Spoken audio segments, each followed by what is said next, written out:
Hello there everyone. Today I want to show you how to make this awareness ribbon macrame bracelet. And this is what it looks like. So we made a little ribbon here with wire. I'm going to show you how to do that as well. And then we just made macrame on the sides. So it's going to be a nice and comfortable bracelet to wear as well. Finished it off with some findings. And obviously the sides here, you can change up the colour for whatever cause you want to make it for. So, because many different causes and organisations have the ribbon as a symbol, but then they just use different colours. So you can change up the colours and it'll be a brilliant way to support whatever cause that you want to support. So I really encourage you to do that. And otherwise, if you want to learn how to make this, then keep watching. So these are the things that we'll need. Now first of all, here I have my cord. This is a 0.9mm nylon cord, and I'm just working with a light pink colour because I thought that would go with the colour scheme that I want my ribbon to be. And then as for the wire, what I'm using here is a 1.5 thickness, and it's a regular round wire, and I'm just working with a silver colour here again to go with my colours. This is a copper based wire. Now you will need a fairly substantial thickness in your wire. It doesn't have to be this specifically, just make sure it's quite strong because we're not doing any wrapping to keep anything together, so you need to make sure the wire you're using is going to be quite strong. So what I'm also just going to do is go over some of the tools that I recommend for this. Now the first one here is my 6-step bell making pliers. These I'm going to use to help shape the ribbon, the shape of the wire. You don't need this specifically for that, I'm just going to be using that. You can really use anything to shape your wire around. Then we'll need some decent cutters that can manage to cut a thick gauge wire so you don't ruin your cutters. Then here I have a file. This is a metal file. What we're going to use that for is because we're going to have open ends of wire, so we can't really just cut them because they're going to be quite scratchy and going to probably hurt when you wear them. So you need some kind of metal file to help file them down, make them nice and smooth so it's going to be nice and wearable. And then the final things that I have here, these aren't really necessary, but it's just an added extra that I think is very useful. Down here I have a steel block, because what I'm going to be doing is hammering as well, my piece. And this is the hammer that I'm going to be using. This is called the Wemmer. You can use many different types of hammers, but what you will get is a different result. The reason that I like using this one is because on this side, it actually has a domed side to it, whereas say some other types are going to be flat, the regular type of hammers, they'll just be completely flat, which is perfectly usable, but you will get a different result. If you use a flat one, you'll get more of a textured surface on your wire. This one, because it's domed, you can get a much more even and smooth surface, because what happens is when you use a flat surface hammer there, then you can't really avoid using the edges as well to hammer, no matter how much you try, so you will end up getting some dents from the sides of the hammer. Using a dome one like this will help prevent that. So that's just what I prefer to use, and also this one can be useful to help hammer out also without getting any dents, because this is kind of the silicone side of it. So that's just the hammer that I'm going to be using, and then obviously on the steel block. Like I said, you don't have to use these, you don't have to hammer this necessarily. If you use a strong enough wire, you can leave it without hammering it, but doing this will just help give it extra strength. And also if you want to add texture, then you can do that as well. And what I'm going to do as well is I'm going to put lists down in the description box and some links as well to all these materials and tools that I'm using, and then also some places where you can find them if you don't have them already. So you can have a look there if you want to. So what we need to do first is make the ribbon part where we use the wire. So I'm going to get my wire out there, the thick wire that we're going to be using, and just kind of get a little bit off. You can always cut off a short piece and then just work with that, or you can just take it off with the reel to try and have a bit less wastage. So I just pull some of this out. I take my pliers there, my 6-step bell making pliers. Like I said, you can use anything else, a mandrel, or if you have some pliers you can use the handle of them as well to shape around. It's completely up to you. But I'm just going to place these just to use them as a guide really, to shape around. And then I just want to pull the short end around and then the long end crossing over that. So as you can see, I'm not making it completely tight around the pliers anyway. It's just to help get a shape really. And you can obviously then adjust it to look exactly how you want it to look and how large you want the ribbon to be as well. So you can press this tighter, pull it tighter to make it smaller, or push it to open it up. So that's completely up to you. But something a bit like this and just keep shaping it until you're happy with how your ribbon looks really.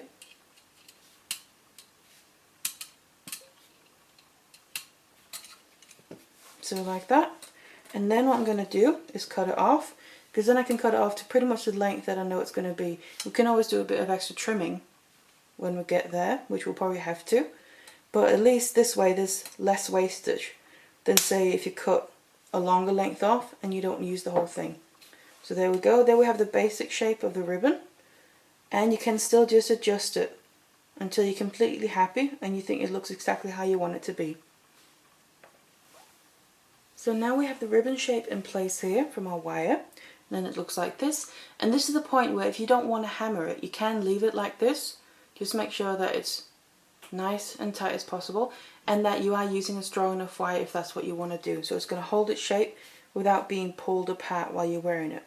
But this is then the shape of it. What I'm going to be doing now is then hammering this. So I've now got my steel block out, and it's just resting on a sand block underneath just to help dampen the sound a bit. And then this is what I'm going to use my hammer as well, that I explained about before. So what I'm going to be doing is having my piece here on the block the whole time, because we need to hammer against that. And also what you'll find is on the back that will naturally get flattened and kind of hammered as well, but get a nice flat look to it and smooth overall as well. So what I'm going to be doing is hammering the top part here, so kind of the loop part, and then flipping it around afterwards, and then hammering each of these legs kind of things as well. So that's what I'm going to be doing, and how much you want to hammer is really up to you, depending how flat you want it to look.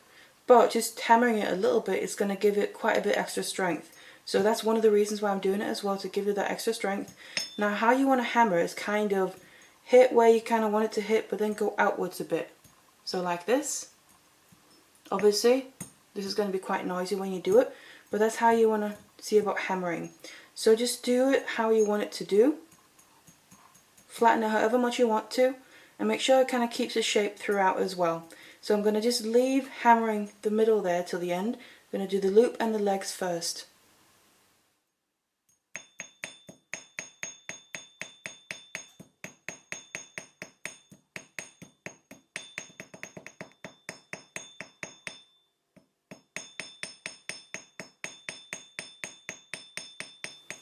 So I've kept hammering it a bit more now, so I'm getting to the point where I am starting to like the look of it. It's getting more flat, both up here at the loop and then on the ends as well, or the little legs. So what I want to do now is basically hammer where the wires cross over as well.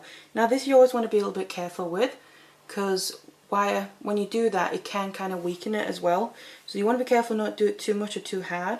So I'm just going to go over that area as well, but a little bit more gently, and make sure that the whole thing and shape stays in place while I'm doing this, because then what will happen is the wires will almost kind of melt into each other a little bit.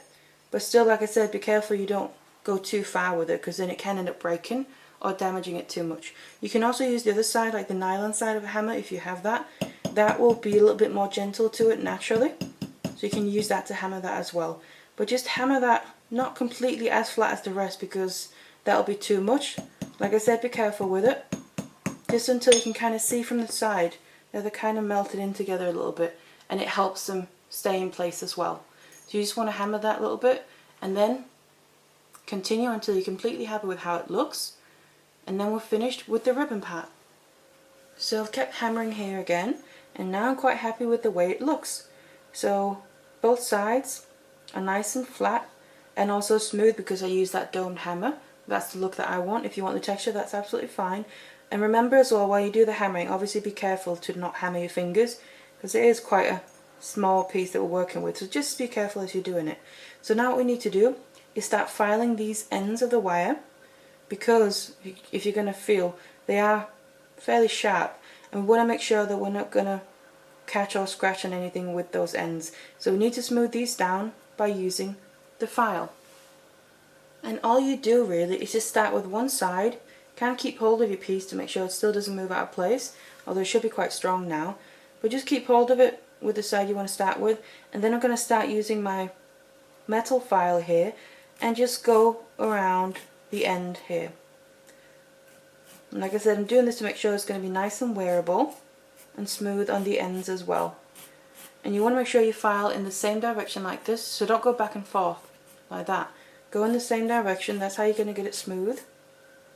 And kind of round off this end of your wire. So just keep doing this until it's nice to the touch. So keep kind of feeling it until you end up being completely happy with it and you know it's going to be comfortable to wear. So do this, obviously do the other side as well. And then after that, it's time to move on to the macrame part. So then once we have our ribbon ready, what we need to do is get our cord ready here. Now the first lengths I have is 2 lengths of about 40 centimeters each. These are going to be the holding cords because we're going to work off each side of this ribbon. So I need 2 lengths of those, and then we also need 2 lengths of our working cords here. I'm going to start with one side at a time, and these are about 90 centimeters long. So it really depends on obviously the size that you need your bracelet to be, but always rather have too much than too little. So we need to cut these cords ready. So then what I'm going to do is take one of my short lengths first, so one of the 40 centimeters one. I'm going to fold it in half, put the ends together here to find the middle. Keep hold of that little loop that we have. I'm going to take my ribbon then, and then we need to attach this. So I'm going to use the lax head knot to do that.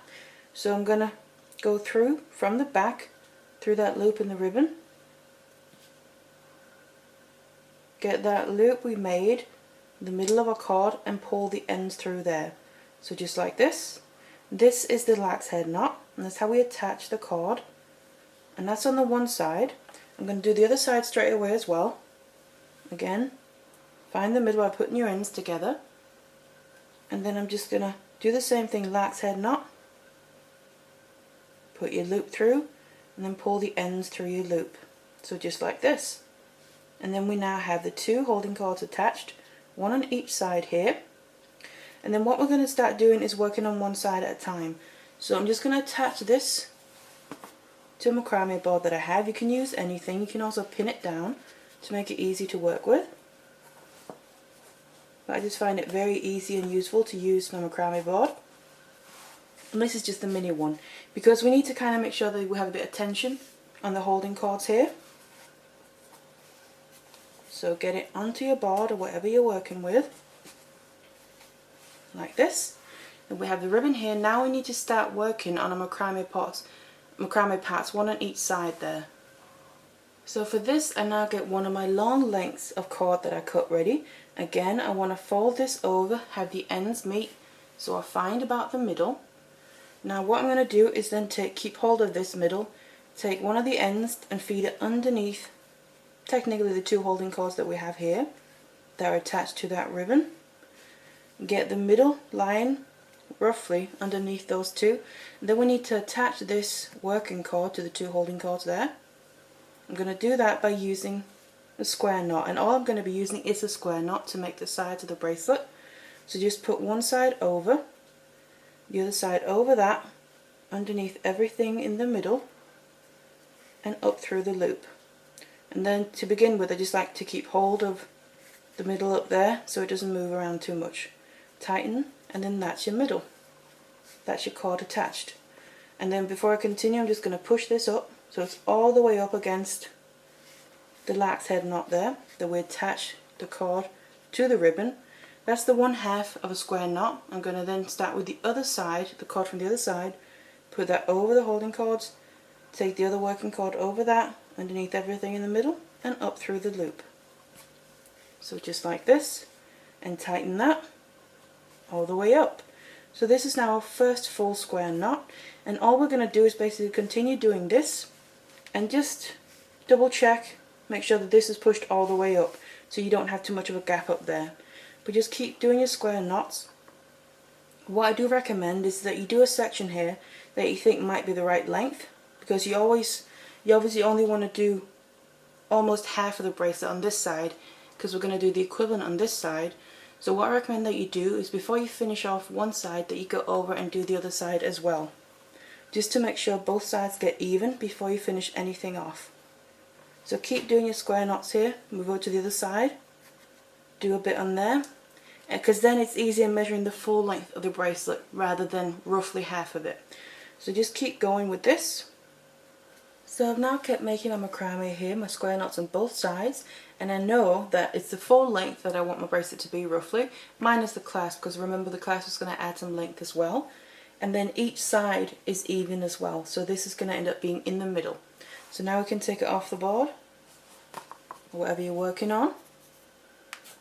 So like this. So this is now what it looks like. So all that's left to do now is finish off these ends here, and like I said, what I'm going to be using are these cord ends to get inside to get a really nice professional finish. I've already got a video that shows how to do that, finish off your ends here, so I'm going to put a link to that in the description box below, but otherwise you can also finish it off however you want to.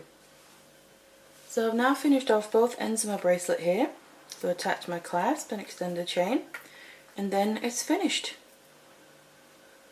So we can just use this, and obviously then it's adjustable as well with these findings.